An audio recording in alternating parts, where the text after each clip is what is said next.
Good morning students. आज की इस वीडियो में हम पढ़ेंगे unit first BSc physics first year की इलास्टिसिटी। इस वीडियो में हम elasticity, elastic bodies, perfectly plastic, strain और स्ट्रेस के बारे में पढ़ेंगे। हमें पता होना चाहिए इलास्टिक बॉडीज़ कौन सी बॉडीज़ होती है। सबसे पहले तो हमें पता होना चाहिए कि डीफॉर्मिंग फोर्स कौन सा होता है।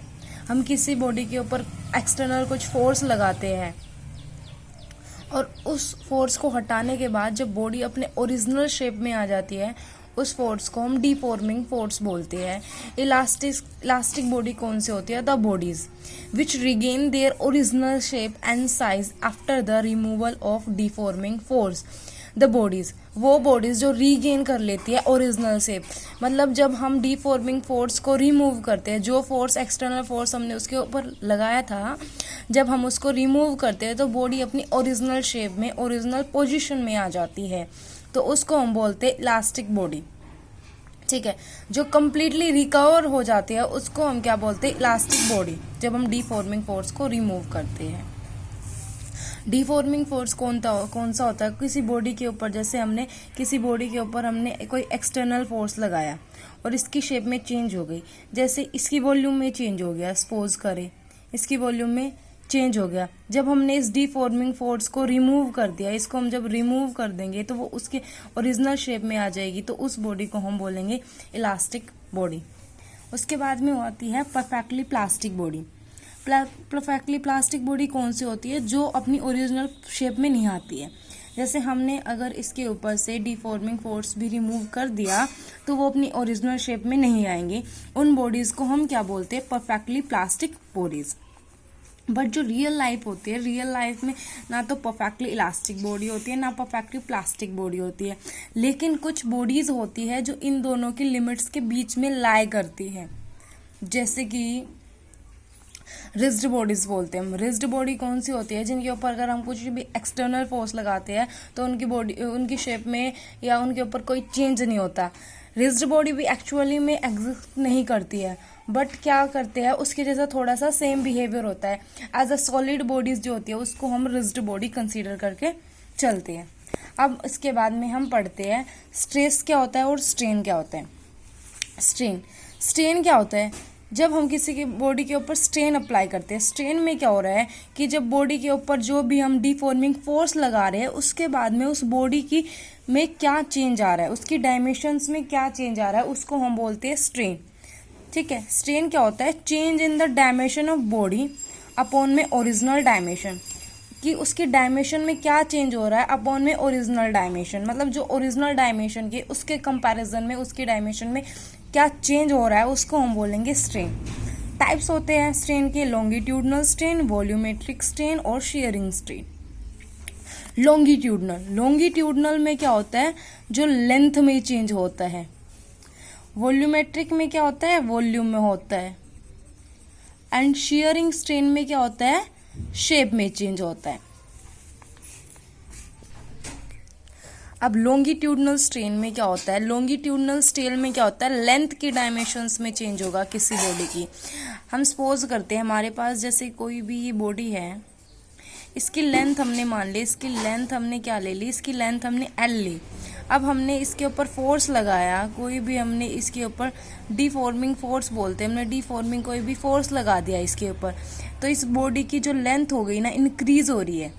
हमने सपोज किया ये डेल्टा एल से लेंथ इंक्रीज हो रही है, तो ये क्या हो गया? ये चेंज आ गया इसकी डायमेंशन में, ये चेंज इसकी डायमेंशन में आ जाएगा और इसकी ओरिजिनल लेंथ से। तो जो इसमें लॉन्गिट्यूडनल स्ट्रेन बोलेंगे तो हम वो क्या आ जाएगा यहाँ पे? डेल्टा एल अपॉन में एल, क्योंकि ये तो ओरिजिनल डायमेंशन थी और ये चेंज इन डायमेंशन आ जाएगा। ऐसे ही जैसे हमने यहाँ पे वॉल्यूम का एग्जाम्पल लिया था, हम यहाँ पे देखते हैं जैसे ये कोई बॉडी है, इसके ऊपर हम बाहर से एक्सटर्नल फोर्स लगा रहे हैं, तो इसकी जो वॉल्यूम है ना, इसकी वॉल्यूम ऐसे डिक्रीज हो रही है। जब हम इसके ऊपर क्या लगा रहे हैं? बाहर से कोई फोर्स लगा रहे हैं, तो इसकी वॉल्यूम डिक्रीज हो रही है। तो इसकी वॉल्यूम डिक्रीज हो गया, तो इसकी वॉल्यूम में जो चेंज आ रहा है उसको क्या बोलेंगे? हम वॉल्यूमेट्रिक स्ट्रेन और बल्क स्ट्रेन बोलेंगे। सपोज करो इसकी वॉल्यूम में क्या आ रहा है? डेल्टा वी का चेंज आ रहा है, तो यहाँ पे क्या आ जाएगा? डेल्टा वी जो इसकी में चेंज आ रहा है अपॉन में जो ओरिजिनल वॉल्यूम थे उसके हिसाब से। बट यहाँ पे क्या हो रहा है, डिक्रीज हो रहा है। जब हम इस पे ऐसे लगा रहे हैं तो वॉल्यूम डिक्रीज हो रहा है, तो यहाँ पे नेगेटिव साइन आएगा, negative sign because of the decrease. Decrease हो रही है वॉल्यूम, इसकी वजह से नेगेटिव साइन है। उसके बाद में आता है sharing strain. Sharing strain suppose करते हैं कि कोई स्ट्रेन ऐसा लग रहा है जिससे बॉडी की शेप में चेंज आ रहा है। जैसे हमने सपोज किया, हमने ये एक क्यूब कंसीडर कर रखी है, अब यहाँ पे ये है, ठीक है। हमने क्या किया, ये एक बॉडी की ये शेप ले रखी है, इस पे हमने क्या लगाया, हमने इस पे टेंजेंशियल स्ट्रेन लगाते हैं। यहाँ पे हमने इसको लगाया तो इस बॉडी में क्या हो रहा है, इसकी बॉडी में क्या आ रहा है, चेंज आ रहा है, इसकी बॉडी में कुछ चेंज आ रहा है, ठीक है। जो वो चेंज हो जाएगा ना इसकी में, जो यहाँ पे इसमें जो ये चेंज आ रहा है, इसको हम क्या बोलेंगे, इसकी शेप में चेंज आ रहा है, तो वो क्या हो जाएगा, शेयरिंग स्ट्रेन हो जाएगा। तो हम इसके नाम से ही पता चल जाएगा कि किस में, कौन से में क्या चेंज आ रहा है। लॉन्गिट्यूडनल में लेंथ में आ रहा है, वॉल्यूमेट्रिक में वॉल्यूम में आ रहा है, और शेयरिंग में उसकी शेप में चेंज आ रहा है, ठीक है। ये आई थिंक आपको ये स्ट्रेन का कॉन्सेप्ट क्लियर हो गया। अब हम पढ़ते हैं स्ट्रेस के बारे में। अब स्ट्रेस में क्या होता है, स्ट्रेस में हमें पता चलता है कि जो रिस्टोरिंग फोर्स जनरेटेड हो रहा है, it is defined as the restoring force generated पर unit area of the body. अब स्ट्रेस पता होना चाहिए हमें, स्ट्रेस क्या होता है। इसमें क्या होता है, जो डीफॉर्मिंग फोर्स लगाते हैं ना, पर यूनिट एरिया पे लगाते हैं। स्ट्रेस क्या होता है, एक तरह से लोड होता है। इसको हम देखो, इन इक्विलिब्रियम स्टेट में internal restoring force are equal to the opposite to the external deforming force.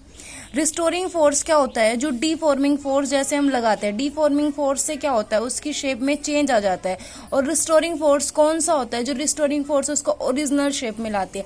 मतलब इन दोनों फोर्स का मैग्नीट्यूड तो सेम होता है, बट डायरेक्शन क्या होती है, अपोजिट्स होती है। तो स्ट्रेस में क्या होता है, रिस्टोरिंग फोर्स क्या होता है, कितने पर यूनिट एरिया पे लग रहा है ऑफ द बॉडी पे। तो स्ट्रेस सिंपल वो होता है डीफॉर्मिंग फोर्स अपॉन में एरिया। फोर्स अपॉन में एरिया है तो इसकी एसआई यूनिट क्या होती है, न्यूटन पर मीटर स्क्वायर, और सीजीएस में डायंस पर सेंटीमीटर। उसके बाद में अब स्ट्रेस के भी टाइप होते हैं, एक होता है नॉर्मल स्ट्रेस, एक होता है टेंजेंशियल स्ट्रेस।